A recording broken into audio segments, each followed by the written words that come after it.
Sometimes, if we just pause for a moment,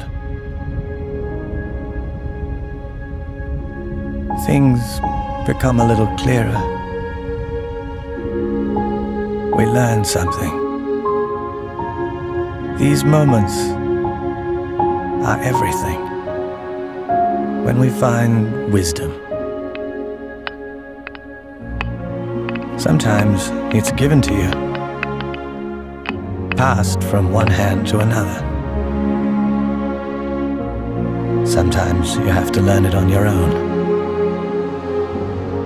And sometimes it speaks right into our souls without speaking at all. It is the sum of all our knowledge and experience, a candle in the darkness. And undoubtedly, it is the most precious thing we have.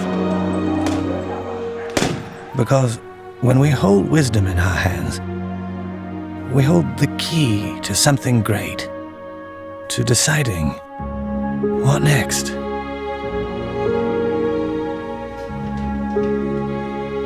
And while each of us may gain wisdom in different ways, there is one thing that remains true for us all. It's what you do with it that counts.